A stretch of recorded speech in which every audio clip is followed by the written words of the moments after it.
Hey, health junkies! It's time for The Health Fix. Join your host, Dr. Janine Krause, as she gives you a dose of what you need to know and do right now to take control of your health from the inside out, to rebel against aging, look damn good, fight stress, and laugh every day. Hey Health Junkies, Dr. Janine Krause here. A month ago, I started Sarah Banta's Accelerated Detox. I was blown away with how much change I noticed in my body. Now, I'm not talking about weight loss. It wasn't like that. In fact, I felt lighter. I felt like my body was working better, almost like my skin was glowing a little bit more. I felt happier, my thinking was clear, and my gut was working. Maybe a little too much for my liking, but it was working. And if you've listened to any of my previous podcasts, you know that my gut is probably my biggest complaint. Now, I've never seen this much change from a detox before in terms of me feeling better. Usually with a detox, I just feel cleaned out and then I'm left with the feeling of, all right, now what's next?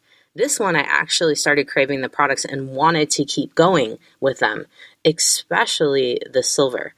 I don't know what it was about that silver, but it tasted good to the point where I was grabbing the bottle and drinking out of the bottle. What can I say? Very impressive.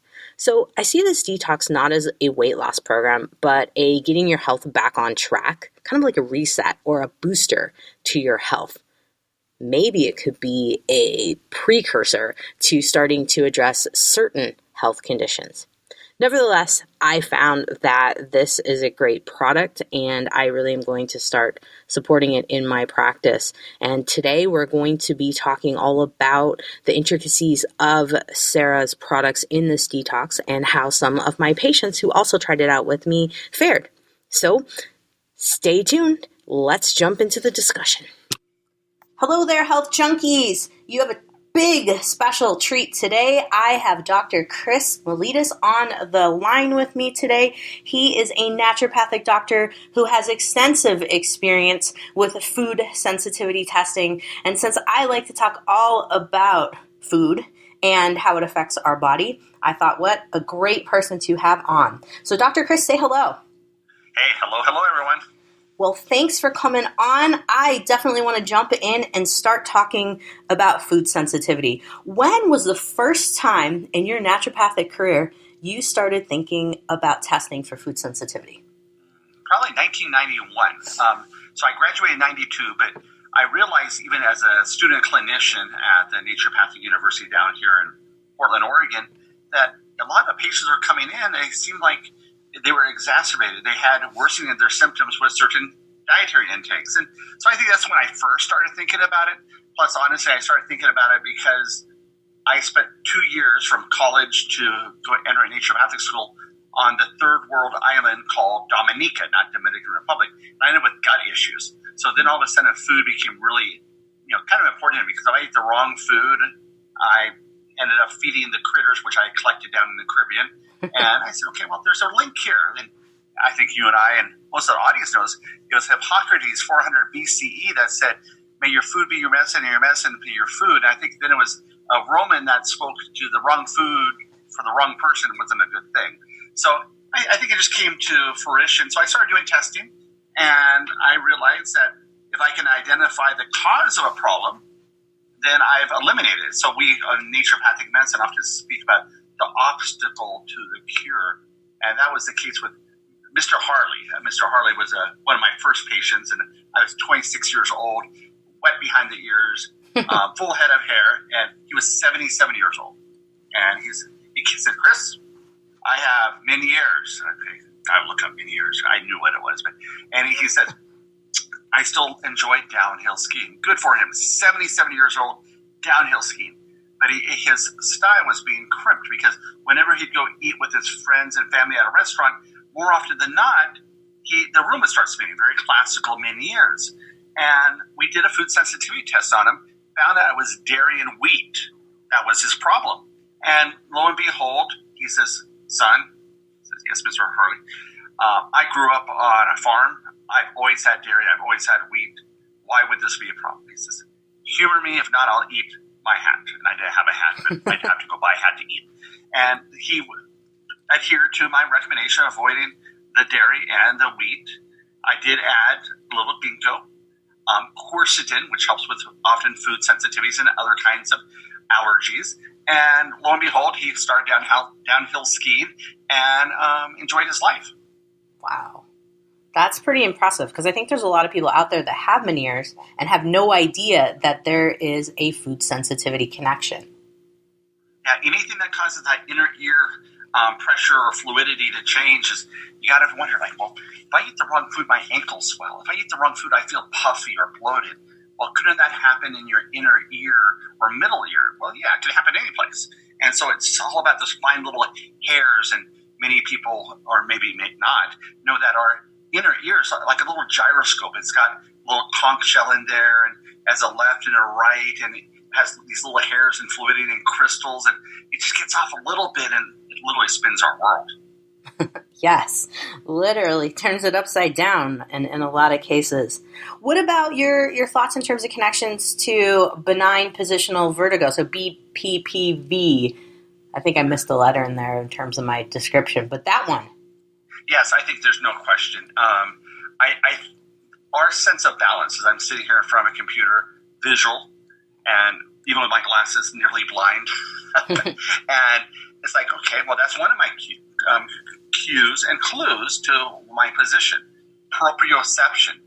You know, if you're sitting or you're standing as you're listening to this or driving, you're not really thinking about, am I listing to the left or am I listing to the right? Am I swaying forward? Am I swaying back? This is all subconscious. This is all happening through a process that you and I know is proprioception.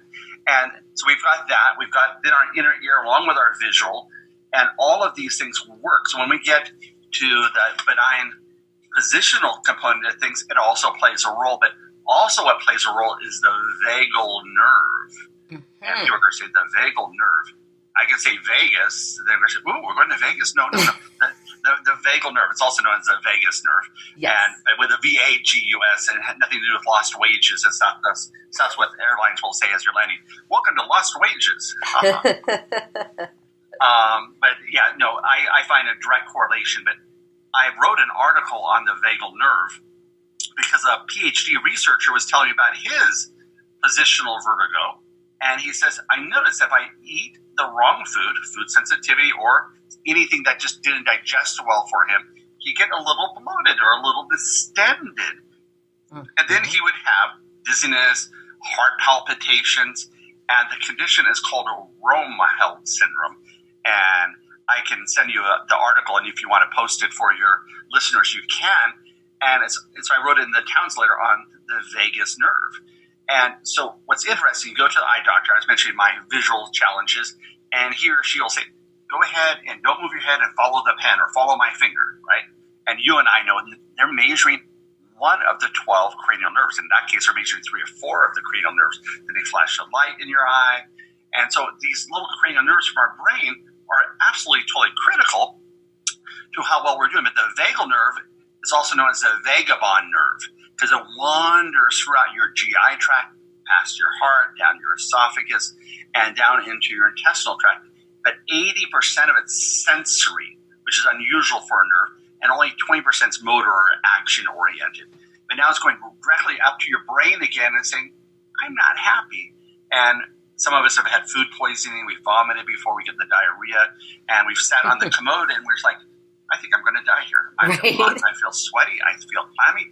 Oh my goodness, this is the big one. Well, that's the vagal nerve. It's called, of course, you and I know it as vasosyncope, or the vasovagal effect. But now your digestive tract can do that too, which ties into food sensitivities in a very big way. Oh, absolutely. Absolutely. Because, like you're saying, with all of that sensory activity, I think a lot of people forget that your gut's constantly checking in with your brain. It's constantly going, do I feel good? Is there any stretching going on? What's happening? It's like a constant communication. Oh, yeah. And once again, anybody's ever had the flu, it's like, okay, you want to pull the covers over your head and say, I hope this passes. I don't think I can live another day this way. And you know how it affects your brain. And you and I in our practices work on the gut-brain connection all the time. Unhappy tummy, unhappy brain. It's like, I'm really in a great mood. Well, my tummy feels bad. Yeah, those two conversations don't come together. It's true. So let's talk a little bit about, so someone's got the vagus nerve, and I always make the joke that what happens in Vegas doesn't always stay in Vegas because, well, we get reactions. And sometimes when people come back from Las Vegas, it seems that the vagus nerve goes cuckoo, and we do have all of the gut issues coming out. But let's talk for a minute a little bit about how the food sensitivity testing works compared to someone doing a food elimination diet. Because I've got a lot of people who are like, well, why would I do food sensitivity testing? I could just do elimination testing. Speak to that a little bit for the crew. Excellent. Well, we all know the gold standard in medicine of determining whether a food is a problem or not is the elimination challenge. But a true elimination challenge is you're going down to one or two foods, let's say rice and chicken or some combination that keep you alive to survive the elimination challenge. And then you do that for a period of time, and then you introduce one food at a time. And so it takes a level of discipline and heroics, which is very complex. And we know that there's many types of sensitivities. And so if we eat a food, any of us, like if I eat hazelnuts, my mouth will get itchy. But I also have a birch tree allergy. And so birch trees and food sensitivities with hazelnuts are well known. Same thing with apples and carrots. So then all of a sudden this person with the elimination challenge diet is like, okay, are you doing it during the right season for you to do it? Because if it's a birch season, you're going to be cross-reacting to all kinds of things which aren't truly sensitivities, but they're cross-reactivities with the outside world. Because during birch season, which is one of my nemesis, it seems like it's all about me, my vision, equilibrium. No, it's not really though. But birch trees cross-react with carrots, celery, tofu, soy, tree nuts, as well as apples and a litany of other fruits and veggies. And so if I'm doing an elimination challenge during a high pollen count for myself, I'm not going to get an honest answer. Mm-hmm. And so I use a food sensitivity test like IgG from like US Biotech, laboratory that I educate for. And I use that for one particular reason. It gives me 196 or 144 food list of things my immune system is saying, hey, I'm going to take some of the guesswork out even before you do the elimination challenge. Take these foods out of the picture because immunologically there are things you're responding to. So it helps speed up the elimination challenge if you're going to do it that way, but it also gives you a menu in the buffet of life. So I enjoy eating at salad bars. In fact, people are saying, well, are you going to add any bread? No, I'm good with my very large, healthy salad. And minus the dirty dozen foods, which is a whole other conversation. And it's like, well, now if I knew not to put the chickpeas on or the baked beans on or the corn on my salad, because I go to big, long salad bars, and it's like, I mean, I would have felt better and done better to my body if I had just avoided the thing I really didn't like anyway, but I thought was good for me. The answer is yes. So I use this as a tool in the buffet of life. Choose to be bad when you're going to be bad, knowing you're going to pay a price in terms of miserable bowels or irritation or headache or migraine or whatever. But at the same time, it just gives you a nice tool. It gives you that menu of, okay, friend or foe. Perfect. That's a great explanation. So I think a lot of people are seeing different things online in terms of elimination diet and thinking, oh, this isn't so hard. But as someone who's tried it myself, oh gosh, I can't tell you how many times and had to quit because I was down to, like you said, chicken and rice. Yep. And then I eventually ended up with a sensitivity to rice. So that's a whole nother story. We'll talk about that in a little bit. But yeah, it just becomes really complicated. And so going towards food sensitivity takes testing takes a little bit of the work out of it. Now, here's another question I get from folks. Validity of food sensitivity testing. Because the number one thing, and I'm sure you've heard this a million times, people come in and they're like, yeah, but it's going to tell me everything I eat. And so I'm going to have a reaction to everything I eat. How do you answer that question? Only partially true. There's two types of sensitivities. So, of course, I think for the audience, we're going to clarify. There's food sensitivities and food allergies. Food allergies are IgE mediated, and think of E for emergency room. They're the hives, there's the asthma, they're the whole milieu of instant thing. Like you get stung by a bee, you can have an anaphylactic reaction. So we're not talking about IgE. So I'm going to take that off the table, and that's a whole nother conversation of true overt allergies. Food intolerances or sensitivities are can be IgG, IgG4, or IgA driven. But let's talk about IgG. That's the most prevalent one in the marketplace, even though US Biotech offers all of them through a finger stick test, a blood spot test. And so we go ahead and we look at IgG. There's two, when you look at the report, you're going to see two things: earned reactivities or sensitivities and fixed sensitivities. For example, once again, back to myself, I had a high reactions to lobster. I've never knowingly eaten, even with butter, lobster. Just not my thing. I'm not a bottom feeder eater. I call them the rats of the ocean. And for those that enjoy them, great. You can have mine too. And so, but what would cause me to have a lobster score? Well, clearly I've never eaten it. So, that actually picked up something that I would never have known if I had not done that test, because it was not falling in that category. Well, of course, it's going to show everything I've eaten. Now, mind you, I eat dairy, I eat eggs, and so did those show up? Yes. And so, but now imagine if you've been one of those people that say, yeah, I don't feel good on dairy. And so you've been eliminating dairy. Once again, that whole elimination challenge. You've just been avoiding dairy for 3 months, 6 months, and you measure yourself and you're still elevated. You're saying, well, why am I still elevated on a food I've been avoiding? Well, that's because there is a fixed component, and you've just, in the past, exacerbated that score because you've been hammering on something that was already your weak knee, so to speak, or your proverbial Achilles heel. So, but lots of times you'll have a person that's eating a wide variety of foods, and lots of them aren't showing up. So that kind of deflates that concept of everything I eat is going to show up. Now, the foods you're eating that are problematic will show up because that's called the earned sensitivity. But then there's going to be those fixed ones where, like, never ate that food, don't like that food. I ate it as a kid, I didn't care for it.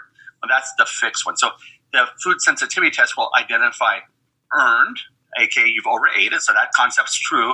To that hypothesis is going to show things I've eaten, or daily overeaten. But remember, an IgG score can last up to 72 hours. So let's say I have eggs today. And then tomorrow I have quiche, which I believe has egg in it. And then I have a naughty French toast with heavily dipped in an egg. Well, I've gotten a reaction for the first day of my omelet for 72 hours. Then the next day I have a reaction for 72 hours. So I still get my first reaction. I'm still going for 72 hours because I'm only 24 hours later. I've created a whole nother reaction to egg. And then I've created a whole nother reaction to egg. And this is a concept many of you have heard called the rotation diet.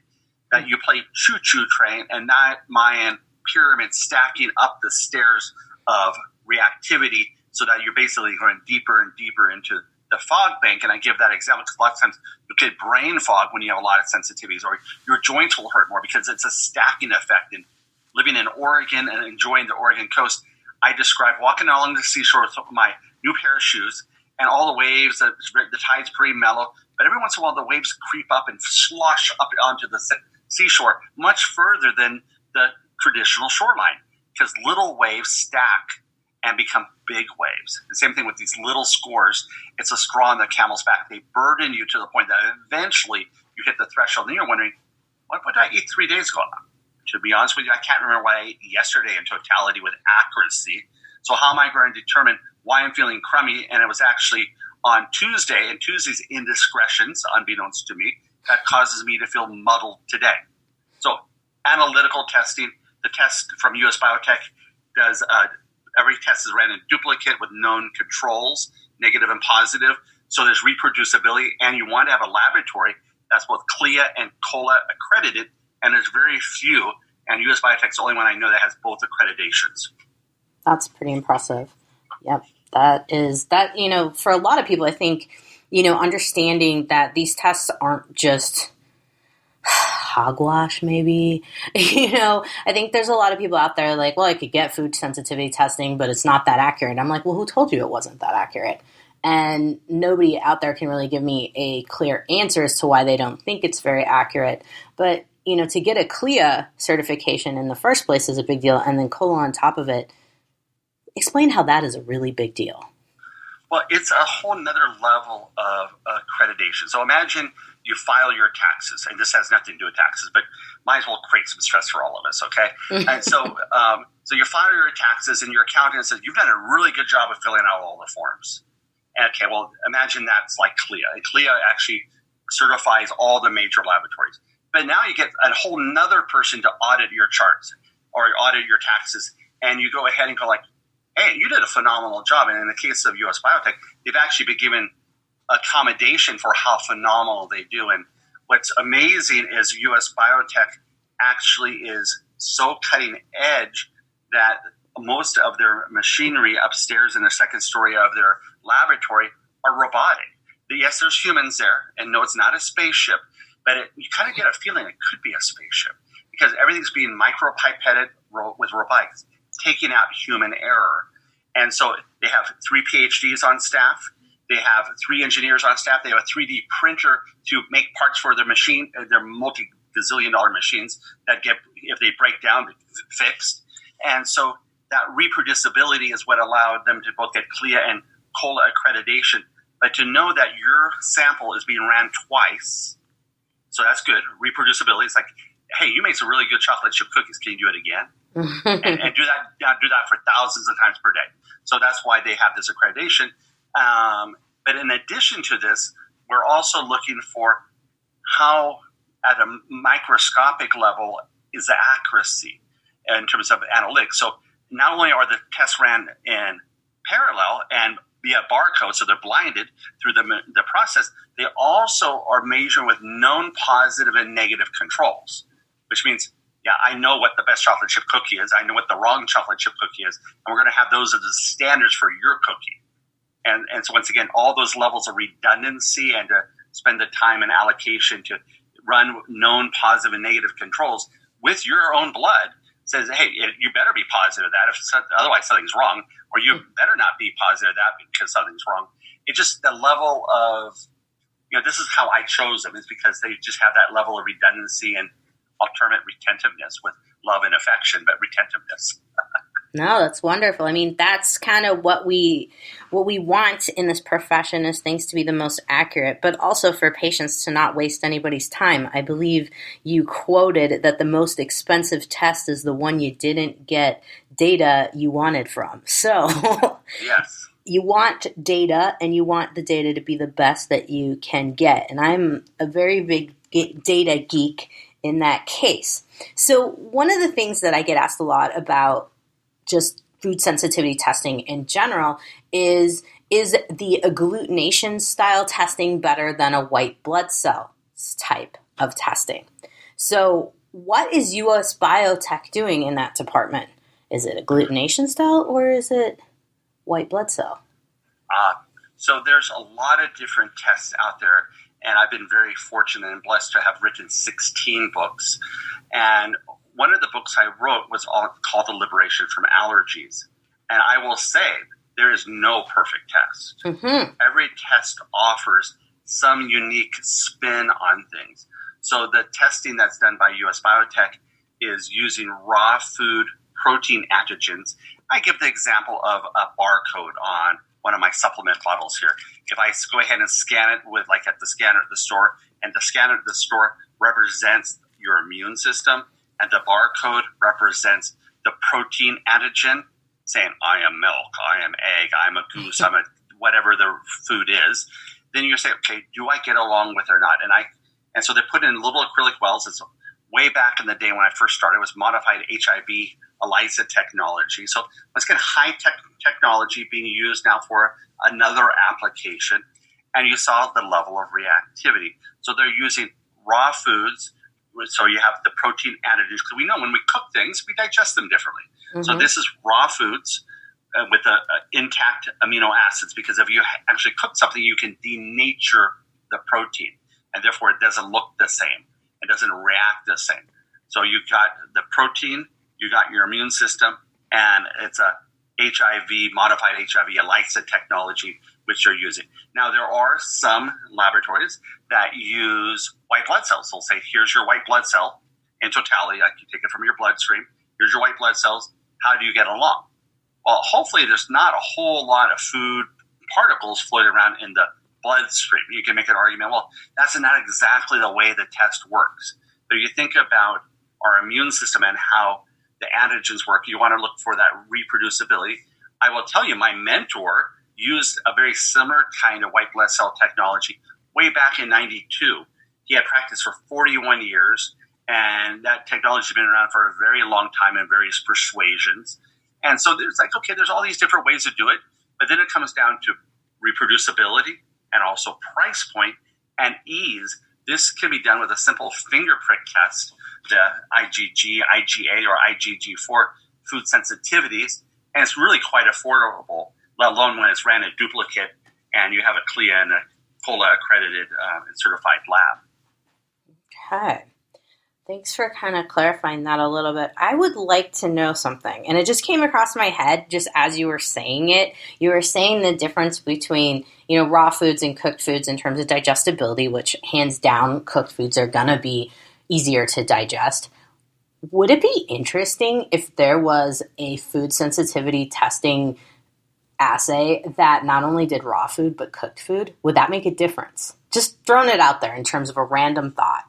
Yeah, I mean, by doing it raw, you're getting the highest level of reactivity, and just knowing that you're setting the bar to the highest level of probability of a problem. And the more you cook it, obviously you're denaturing enzymes. I have a saying that I actually restate several times in various books of mine: live food for living people, dead food for dying people. And I'm sure you and I educate our patients that shop on the outside of the grocery store, the produce section and other sections, not what I call the canned foods, the ones that are in cans and boxes and, the processed stuff, because food is not meant to be preserved. And I don't mean that from a ethereal perspective. It's great that we have the ability to preserve foods. But if you go through an orchard, the apples rot themselves because they have the enzymes to digest themselves. Sadly enough, roadkill has the ability to digest itself too, because there's live enzymes. But the moment we denature those, we actually make the digestive process that much harder. So I'm actually, that's why we tell our patients, you might want to steam that broccoli as opposed to boiling that broccoli, because we lose nutrients as a result of that. And as well as we're now having to do all the digestion ourselves because the enzymes aren't there. That's my thought, but what's your thought? Well, no, I kind of agree. Just lightly cooked, not completely nursing home status in terms of foods. No offense to nursing homes. I bet there's some great ones out there with great food. But in my experience, it's dead. Yeah, it's like lifeless. No food. I mean, it's all mush and there's no flavor to it, much like roadkill after it's been out for a little bit, or even an apple that's been out for a while. So, okay, I get it then. So raw food protein is going to have the highest level of reactivity because it's the most alive food. So that's why we test the raw food. Got it. Cool. That helps me to understand a lot, because I think with food sensitivity testing and how it's kind of rolled out to us in naturopath school and what we do in terms of our own research, it's one of these like, yep, do that when someone has X, Y, or Z. And beyond that, we're not really, diving into the intricacies of it. So I like this. This is good. So now, my next question in terms of naturopathic medicine confusion in my world, or maybe it's just my brain. We can call it Janine's brain. Well, I think it's all of our brains, I'm sure, because knowing you and knowing how smart you are, and you're a thinker, any of us that are constantly thinking, like we come across these things, okay, I wonder if everybody else is thinking this. Well, the answer is no. But those of us that are thinking it, but go ahead. Oh, good. Well, I don't know. My brain is always going. Thank goodness I can sleep now. But IgG versus IG4. How does that make, tell me the difference between those two, because I'm very intrigued about the IG4, and I think I just don't completely understand how it works. Great. And actually, if any of the audience wants to go to usbiotech.com, I have a presentation on IgG4.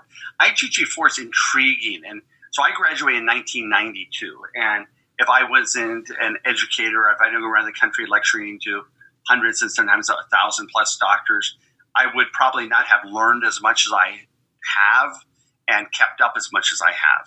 But what you always want to have for a provider is somebody like Dr. Krause, which is always thinking and learning and always inquiring, because otherwise you have old knowledge and your body and the science is constantly changing. So the answer to the question is IgG has 4 major subclasses. So think 4 pieces of the pie. And the first 3 pieces of the pie, IgG 1, 2, and 3, are pro-inflammatory, contribute to the immunological allergy cascade in a very significant fashion, because they are activators of a fancy substance called complement, which gets this biochemical cascade going. IgG4 is often referred to in the medical literature as a blocking antibody.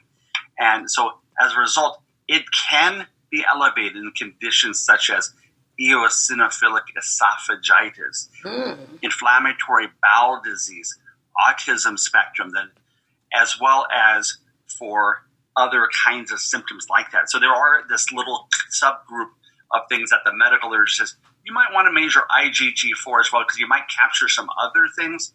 But back to the blocking component, because it does not activate complement. So it's actually, if you were to think about driving with 2 feet, which I don't believe is legal, but maybe it is, but you have one foot on the accelerator, well, that'd be the IgG1, 2, and 3, and your left foot's on the brake, that's the IgG4. It's, once again, the innate wisdom of the body to hold the body in balance and to confer a degree of protection. They have an analogy, which is actually on my presentation at usbiotech.com, about beekeepers. Beekeepers over the course of time often become somewhat immune to being stung. And they believe that part of that immunity or tolerance is actually due to the fact that they have cranked up their IgG4. Say, I will cope with that. I'm not thrilled about it. It's much like being bit by a snake. Well, I have antivenom. Yeah, I'd rather not be bit. I'd rather not be stung. But so the concept here is if you do IgG with IgG4, then you get a sense of some immunological balance and how much has your body worked to try to become kumbaya with a problem. It's still a problem, but we're going to contain the bar fight over here in the corner and not disrupt the rest of the patrons. Mm-hmm. I don't know where the bar fight came from, but it just popped in my head, so there it is. And, we all have a wild side. Things come out of nowhere. It might be a Freudian slip. You never know. Well, I hope not. But this component of how hard are you fighting to keep something in check, or how hard are you fighting to manage a particular allergen, if you will? That's interesting because I'm only aware of only one other company that does that, and I just find it interesting. And I think it's great to have all of the aspects in terms of the components of what brings to the table in terms of food sensitivity testing. So now we've got IgE, which is E for emergency, IgG, which is your delayed sensitivity. Then we've got the IgG4, which is kind of how hard are we trying to contain a bar fight. I kind of like that. That's a good analogy. And then IgA. How do you explain IgA to folks? Well, certainly. And for those, you mentioned IgG is delayed, or you can think of G for gradual. So that's how my patients say, gradual. So E for emergency room, G for gradual. Now, obviously not what they meant, but that's what they really reflect in the body. IgA, I think mucous membrane. So as we all sit here chatting and listening, we know that we have IgA in our body. In fact, IgA is critical. It's like waterproofing your body from foreign invaders. It's like Scotch guarding a couch for going all the health hazards of Scotch guarding furniture and sitting on the toxins. That's a whole nother conversation for another day. But the concept of waterproofing, or making a physical barrier between us and them being microbes or allergens, our eyes, our nose, our throat, our lungs, GI tract, and female reproductive areas are all what we call soft, mushy tissues. They're moist, and they're not tough like the outside of our skin. They're not keratinized, and keratin is what allows our outside of our skin to be able to be exposed to things. Well, IgA coats all of those in the form of secretory IgA. Our body secretes it with intention to say, no, there's a physical barrier here, the waterproofing, to keep it out. And so if someone sneezes and you have good secretory IgA, you're less likely, all things being equal, to become ill or as ill. And once again, we know that when we get stress, our IgA levels drop precipitously. And this is where you're going to stress yourself out. You're going to get sick. We've all heard it, or we've all experienced it. But IgA, from an immunological perspective, can pick up foods that are actually physically irritating, let's say, our intestinal tract. Ooh. But we see this particularly common with people with IBS, Crohn's disease, and colitis, ulcerative colitis. Those are known as an inflammatory bowel disease. So IBD versus IBS. and or other mechanical irritants. So it's great for people with mucous membrane issues, which we were describing, eyes, nose, throat, GI tract. And it also casts the net wider. If a person could afford to do all the tests, and US Biotech is by far the most affordable that I'm aware of, but once again, shopping around is important. And this is not a sales pitch for US Biotech by any stretch. I'm an independent educator for them. I just happen to use them for the last 25 years of my clinical practice. And only the last little bit have I become an educator for them. So what I would say is, if you could do all of them, I would do all of them. IgA, IgG, IgG4. Lots of people ask, well, Chris, if you can only do one, which one would you do? And my answer for my patients is IgG. Yeah. It casts a net pretty wide. It won't capture everything. And then I will then target and add on either an IgA or an IgG4 in addition to it. And if I have a choice, if it's bowel-oriented or mucous membrane-oriented, I'll do IgG, IgA. Or if I know they've gotten allergy shots over the course of time and we want to know how successful they are, or you've done some other desensitization program, you want to know, have I gotten that left foot firmly on the brake to slow down some of that reactivity? You can do that. And there's quite a bit of medical literature. I'm sure your audience is quite familiar with a website called PubMed, PubMed.gov. You can type in IgG4 and you can actually come up with medical literature. But when you go to PubMed, it is not for the faint of heart. It is not a Google-friendly site. It is medical. It is no bedside manner. You will have a panic attack the moment you look at IgG4, because the first thing that will pop up are all kinds of IgG4 diseases described by analytical types with no sense of bedside manner. But if you do IgG4 food sensitivities, it gets a little bit better. But I can tell you one of the biggest problems my patients have, and we all know this from having been medical students, is called medical school syndrome, where you just read about something in class, you heard about it from your professor, and then all of a sudden, I think I might have that disease. And no, just because you have a couple of those symptoms does not mean you have that disease. But so I say over half of my patients suffer from a very, very endemic and epidemic. It's called Googleitis. Yeah. The more you Google, the more inflamed your sense of well-being is. So true. I think I have a podcast dedicated to how to effectively Google. Well, usually I call it GTS that. Yes. And without breaking your brain. Because, PubMed would be a whole nother level of breaking your brain and creating probably some brain damage if you get into that too deep. That one sentence in the whole article will be your takeaway. Like, that had nothing to do with anything. That was a passing comment. But because they're very, it's just, once again, it's like listening to a conversation with jumping in the middle of, let's say, a analyst on the economy. And things are looking very bad for the next quarter. Looks like there's going to be epic changes. Like, oh my goodness. They were talking about some microscopic components. But all I heard is, epic changes. Oh my goodness. Hide. So.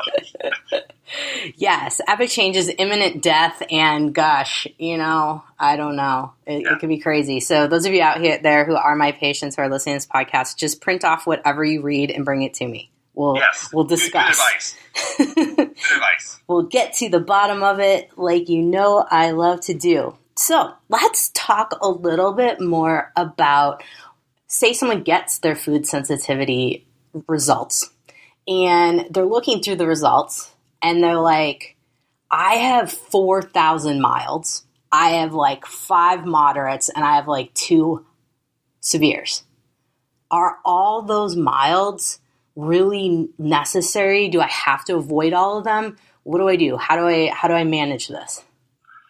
Great question. And this is a saying that I know that both you and I are here to treat the patient, not the lab. Mm-hmm. The lab is a tool.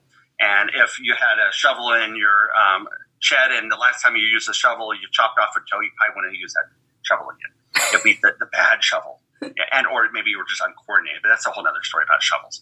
But so what we want to do is when there's high scores, let's say the 3s and 4s, we're going to try to eliminate those and see how does that improve the picture for you. So you eliminate the high scores for a good month or longer and just say, okay, that's a definitive point of time where we're going to actually, say, I'm going to eliminate those. But then the middle foods, unless you know there's a food in that middle that you just told every time you eat it, you'll feel crummy, then you're going to say, well, count that one high because I'm not going to eat that one. Like, to heck no.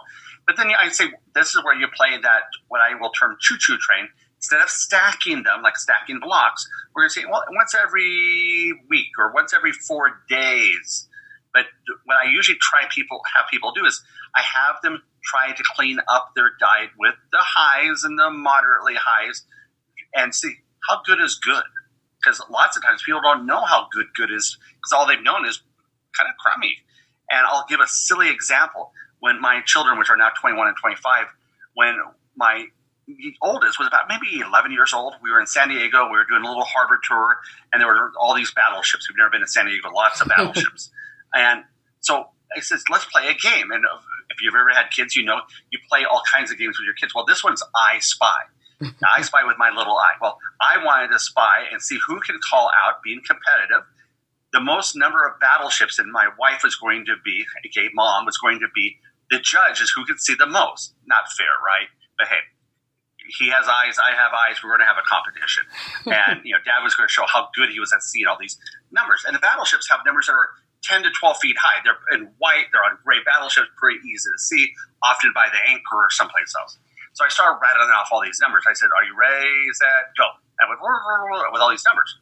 He says, Mom, Dad's pulling my leg. And now I'm figuring he's pulling my leg. He says, there's no numbers on those battleships. No numbers on those battleships. So, Kathy, ask Nick if he's being serious. And Nick said, I'm being serious. I don't see him. It's okay. I'm going to hold my glasses in front of you, and don't touch them, please. I don't want them in the harbor. Do you see anything now as I go to and fro your eyes towards the front of that battleship? He says, yeah, there's a number there. And I says, you didn't see that number before? He says, no. And once again, pointing to what? Often we don't know what we're missing or how crummy is or how well we can be. And so I asked him, well, when we go to movies, so, this was Disney era for him, and we usually like to sit in the back of the theater. I says, so are they crisp? If this is on a harbor tour, right? The battleships are not going by, right? And we're talking about vision. And he says, no, they're all kind of grainy and, fuzzy, but isn't that how all movies are?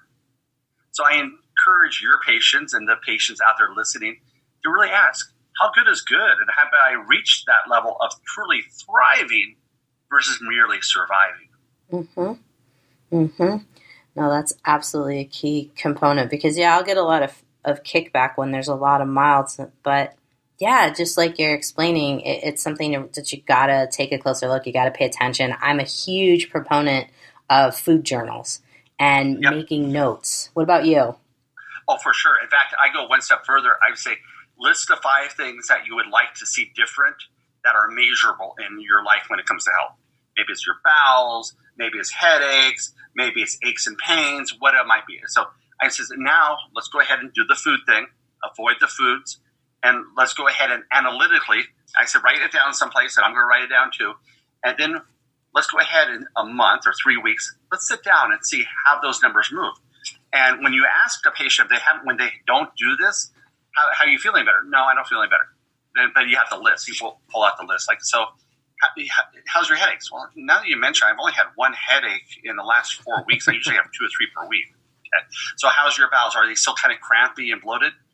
Well, now that you mention, my bowels are actually better than I thought. And my significant other actually mentioned I'm more acceptable to be around. Like, okay, so you are making some progress. But being analytical and objective, journaling it is really important because we get so busy, we just take things for granted. And it's like, well, I felt better. And if we can reproduce those better days and you stack them, then you have interest-bearing account in your health savings account because you're no longer allocating resources to fighting off debt and burden. And now you're, much like Benjamin Franklin, a penny saved is a penny earned. And now you've got dividend-bearing account. It's huge. That is huge. Let's talk about those dividend-bearing accounts if we don't invest in them for a minute.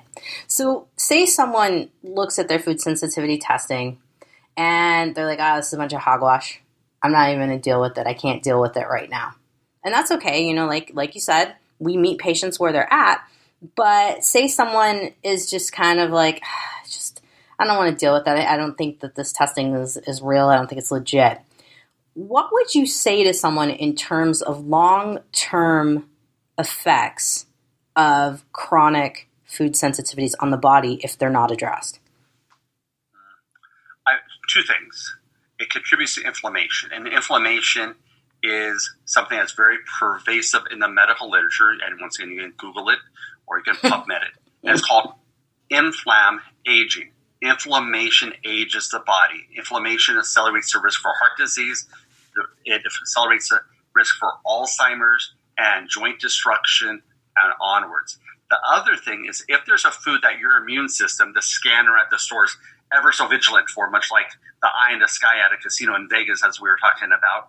It's like, okay, the security camera's looking for suspicious activity. Well, if your immune system's distracted by eggs and eggs continue to trigger it, then the security guards, okay, your immune system is distracted, and then mischievous things can occur while the security guard is distracted. You never want to have your immune system unduly distracted or burdened, and the more inflammation you have, the more likely you are to have degeneration in your body.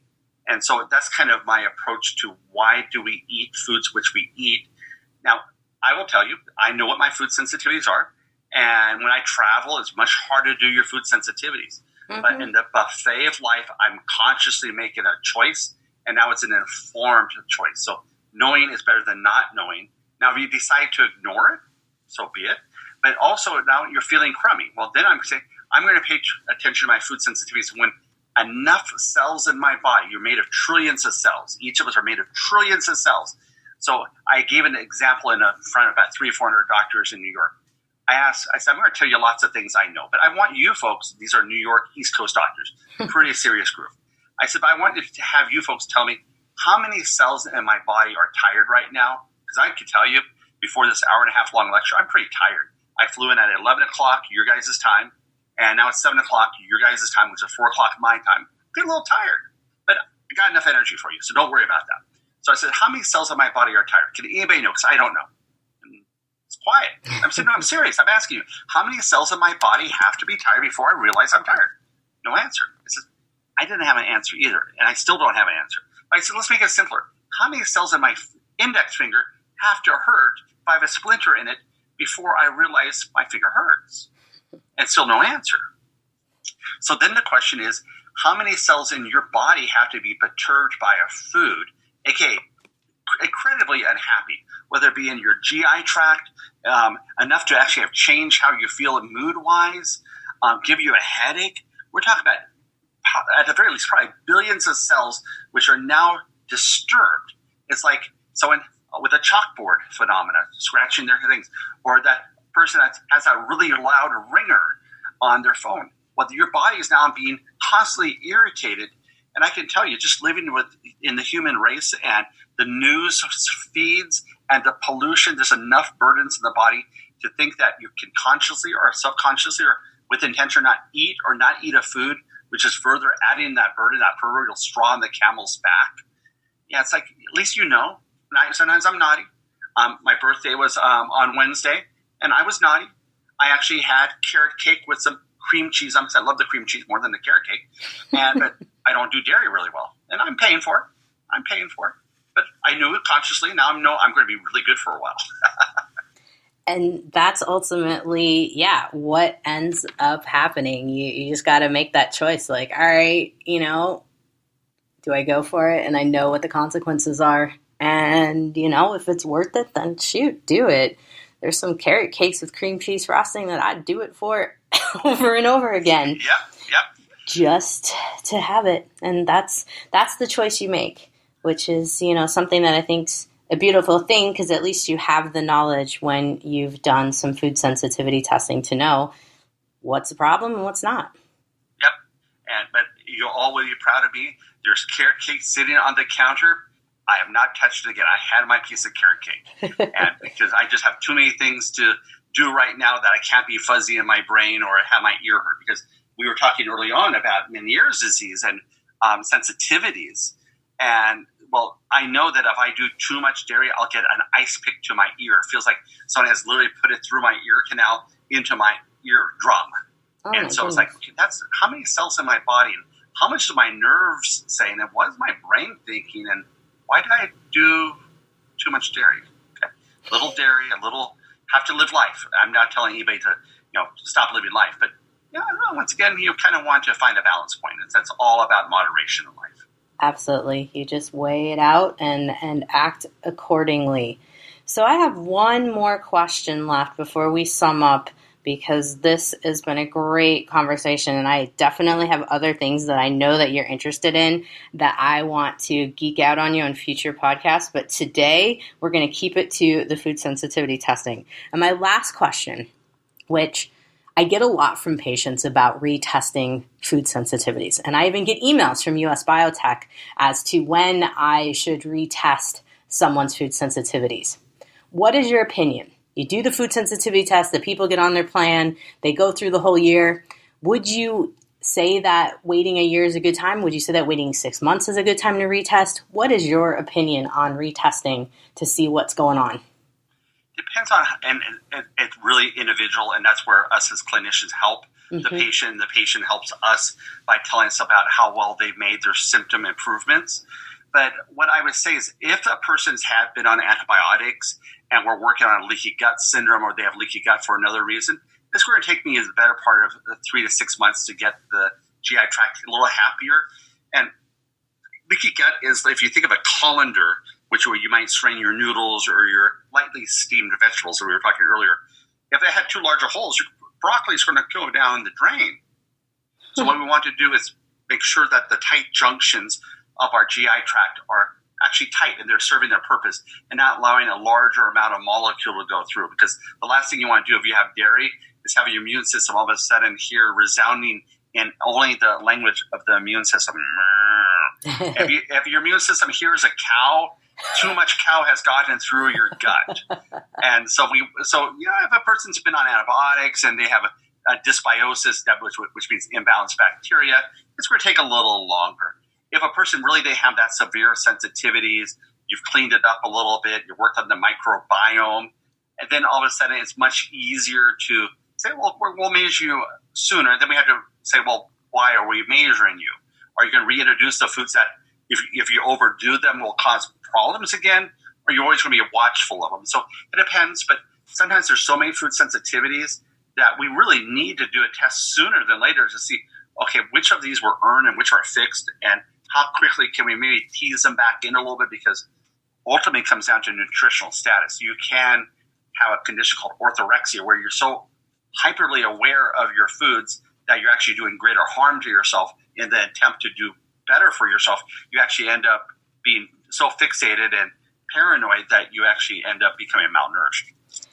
Yes, and that is a good point to bring up, because it is something that I actually spoke out quite candidly about myself and creating an eating disorder in myself because of extensive food sensitivity testing.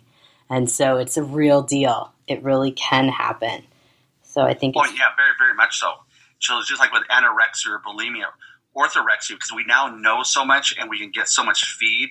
This is where they say, and I can't tell me if I get the saying wrong, the physician who has himself as a patient has a patient as a fool.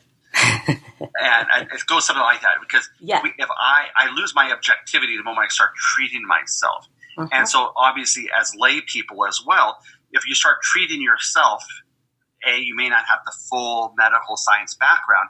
Plus, you're myopic about, okay, you're focused on this one thing when there's actually landmines all around you and you're focused on the mosquito. But actually, the mosquito is a risk, but the landmines around you are a greater risk in terms of instant problems. And this is what we do as healthcare providers, help tease out, well, let's focus and agree upon a menu. And your and my style of practice is very similar. It's we work collaboratively and empower our patients and work towards thriving and not merely surviving. Absolutely. I couldn't have said that better. So, Dr. Krause, I know after listening to this, a lot of folks are going to be like, oh, Dr. Krause, where's he at? Where does he practice out of? Where can I find him?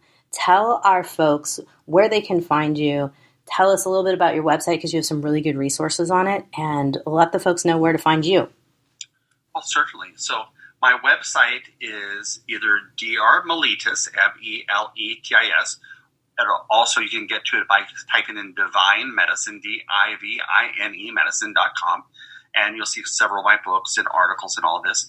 But I actually am in Beaverton, Oregon. I'm right by the Nike campus, and most of my life these days is lecturing, writing. I have a book coming out on the mitochondria that just came out or will be coming out in about 2 weeks. And it's all about how our little AA batteries either fuel our body properly or don't. And much like the Energizer Bunny, we're all expected to show up the next day and keep on going. And life's more daunting than it was a generation or two ago. And so I wrote that book. So I'm busy doing things. So I practice a little bit and I mentor people a lot. And I just love doing what I'm doing after 27 years of clinical practice. Is some practice, some educating, some writing, some lecturing, and sharing, because we're a team of human, and we need to bring the humanity back into the human race. Absolutely. Well, thank you so much for sharing all of your wonderful knowledge. We are definitely going to have you back to talk all about your book and all about those mitochondria and CoQ10. So folks who are listening, stay tuned. There's going to be another follow-up podcast where we're going to be geeking out on your mitochondria and CoQ10. So, thank you. Really appreciate it. Doc. Wow, that was a lot of info. What did you think of all that? As always, I'm wanting to inspire you to take charge of your health. The takeaway from today's podcast is to consider that you might need a few things to restart your health or to even boost it. I technically do a detox quarterly, but some of the things here in Sarah's protocol can be used daily. I encourage you to start your health journey by drinking at least 1 8-ounce glass of water each morning when you wake up, before you do anything else. Of course, go to the bathroom first. But essentially, your body has been repairing and restoring you overnight, and it's used a lot of water to do this. So start your day off by rehydrating yourself versus dehydrating yourself with that cup of coffee. Now, I'm not saying don't drink your coffee before you freak out. You can always have your coffee, just drink some water before it. By being hydrated, you're actually going to start your day much better, and you'll be better prepared to detox all day long. So if you're drinking water regularly each morning, you're going to prime yourself for doing a gentle detox, such as Sarah's accelerated detox, and you'll see results faster. So if you like this podcast, please share it with one person you know that could use a little boost in their health. Don't forget to give us a 5-star rating on iTunes so more people can find out about the Health Fix. I hope you have a great day, whatever you're doing. Hey everybody, Dr. Janine Krause here. If you liked what you heard today, then head over to drjkrausend.com to find my free resources and information to know when I post something new that's juicy that you might want to check out. Plus, head over to where you get your podcasts and like, subscribe, and write a review to help get the word out about me and help others at the same time to find me. It really does help, and I really appreciate all of your reviews.